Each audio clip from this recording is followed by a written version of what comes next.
ओम नमो भगवते वासुदेवाय। मार्गशीर्ष महात्म 13वां अध्याय। भगवान कहने लगे कि हे पुत्र, सुनो, मैं तुमसे जागरण का लक्षण कहता हूँ।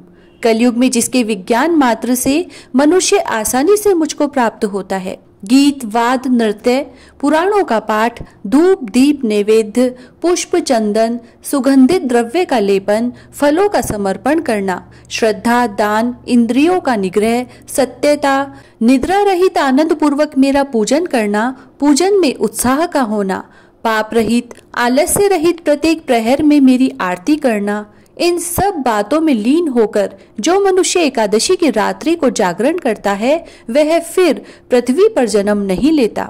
जो इस प्रकार भक्ति से जागरण करता है वह मुझ में लीन हो जाता है। जो प्राणी एकादशी की रात्रि को सो जाते हैं वे मानो काल रूप सर्प से डसे जाते हैं और वे माया रूपी पाश के बंधन में मोहित हो जाते हैं। जो कलयुग में एकादशी के आने पर बिना जागरण के एकादशी को बिता देते हैं वे अवश्य नाश को प्राप्त हो जाते हैं, क्योंकि यह जीवन अनित्य है। जो दोनों नेत्रों को खोलकर अपने हृदय में मेरे चरणावृंदों को स्थिर कर रात में जागरण को नहीं देखते हैं वे पातकी है। पुराणों की कथा आदि सुने, यदि कथा कहने वाला पंडित न मिले तो मेरे सम्मुख गान नृत्य आदि करें। ऐसा जागरण करने से सैकड़ों हजारों और करोड़ों गुना फल मिलता है। मेरी एकादशी की रात्रि को जागरण करने से पितृपक्ष, मातृपक्ष और स्त्री पक्ष के कुलों का उद्धार होता है।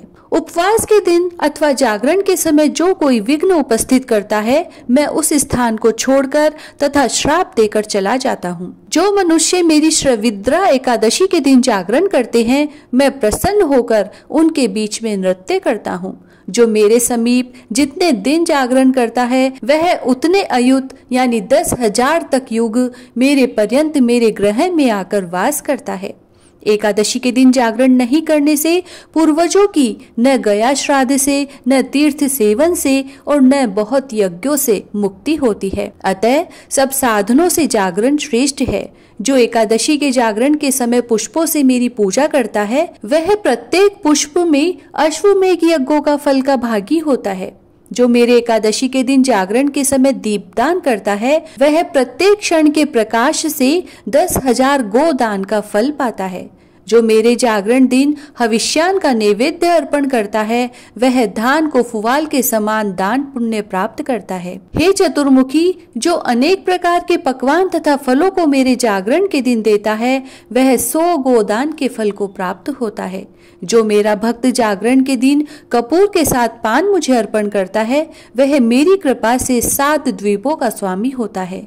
जो मेरे जागरण के दिन पुष्पों से मंडप को सजाता है वह पुष्पों से सजे हुए विमान में बैठकर मेरे गृह में आकर आनंद से वास करता है। जो मेरे जागरण के दिन कपूर और गूगल को धूप देता है वह अपने लाख जन्म के पापों का नाश करता है।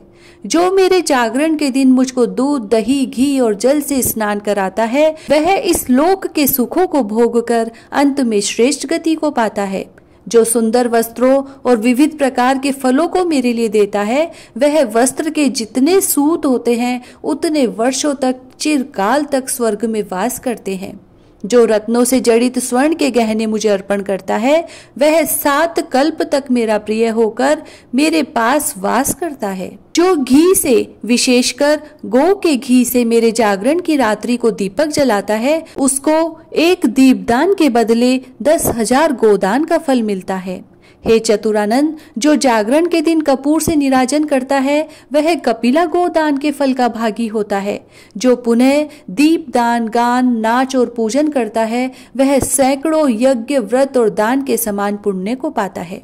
जो जागरण के दिन मेरे सामने निर्लज होकर गाना और नाच करता है वह आधे क्षण में कोटि यज्ञ के फल को पाता है। जो मेरे जागरण के दिन गाना, नाच आदि को रोकता है वह 60,000 वर्ष रोरवादी नरक की यातना भोगता है। जो मेरे जागरण के दिन मेरे समीप नाच गाना करते हुए मनुष्य के पास जाता है वह धर्मराज के बंधन से मुक्त होकर मुक्ति का भागी होकर मेरे पद को प्राप्त होता है। जो मेरे जागरण के दिन नाचने वाले मनुष्य का उपहास करता है वह 14 इंद्र के राज्य तथा नरक में जाकर वास करता है। जो मेरे जागरण के दिन भक्ति से पुस्तक पढ़ता है वह श्लोक संख्या के हिसाब से उतने ही युग पर्यंत मेरे लोक में वास करता है। विद्वानों ने जो फल प्रदक्षिणा करने से कहा है वह फल अनेक युगों में कोटि यज्ञों के करने से भी प्राप्त नहीं होता।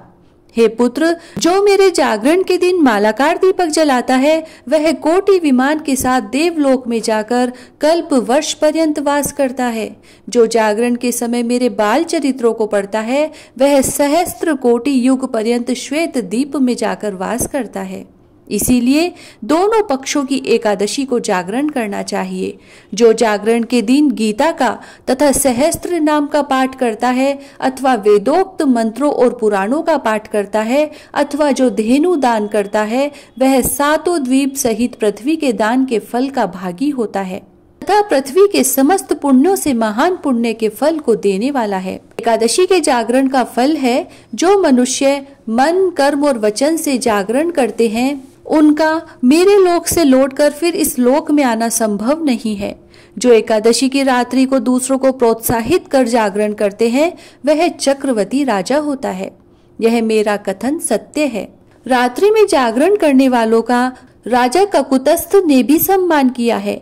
जो अपनी शक्ति के समान दान देता है वह अति दुर्लभ राज्य को पाता है।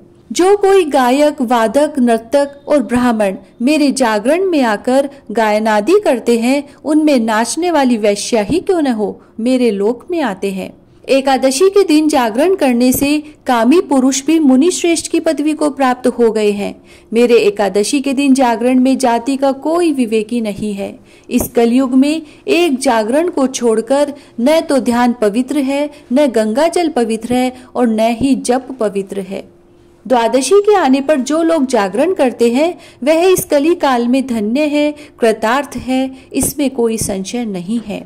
इस मनुष्य लोक में मनुष्य को एकादशी के विमुख कभी नहीं होना चाहिए, क्योंकि एकादशी से विमुख मनुष्य अपने से पूर्व के गीत और आगे होने वाले जीवों को नरक में गिराता है।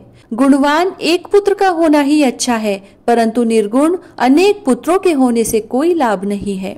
जो एकादशी के दिन जागरण करके अपने पूर्वजों का उद्धार करता है और जो मेरे कहे गए जागरण का भक्ति पूर्वक पाठ करता है वह जागरण के महात्म्य से अपने 100 कुलों का उद्धार करता है। अगम्या स्त्री के साथ गमन करने तथा अभक्ष्य वस्तु को खाने से जो पाप होता है वो समस्त पाप एकादशी के जागरण से नाश हो जाते हैं। जो अज्ञातवश पाप किया हो या ज्ञात पाप हो तथा जो पूर्व में जन्म का अजीत पाप हो अथवा इस जन्म में किया हुआ पाप हो, मनुष्य एकादशी के जागरण करने से उनसे रहित हो जाता है। हे चतुराजन, मेरे एकादशी की रात्रि को जागरण करने मात्र से मनुष्य मुक्ति का भागी हो जाता है। जो फल कली में एकादशी के दिन जागरण से होता है उस फल की प्राप्ति कुरुक्षेत्र और प्रयाग में वास करने वालों को भी नहीं होती। हे पुत्र, एकादशी के दिन जागरण करने से जिस फल की प्राप्ति होती है उस फल की प्राप्ति हजारों अश्वमेघ यज्ञ और कोटि तीर्थों में स्नान करने से भी नहीं होती।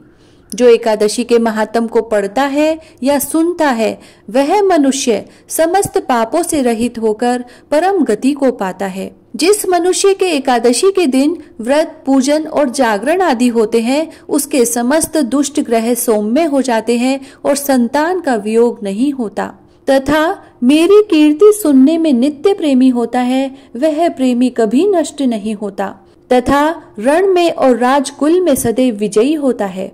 हमेशा धर्म में बुद्धि और निश्चल भक्ति होती है तथा एकादशी की भक्ति करने से मनुष्य पाप से कभी लिप्त होता ही नहीं। मेरे एकादशी के दिन जागरण करने से कभी मनुष्य प्रेत भाव को प्राप्त नहीं हो सकता। जो लोग एकादशी के व्रतादि से विमुख हैं उनको परलोक की गति नहीं होती है। इसीलिए कलयुग में एकादशी का व्रतादि अवश्य करना चाहिए। इति श्री स्कंद महापुराणे मार्गशीर्ष मास महात्म 13वां अध्याय समाप्त हुआ। जय श्री राधे।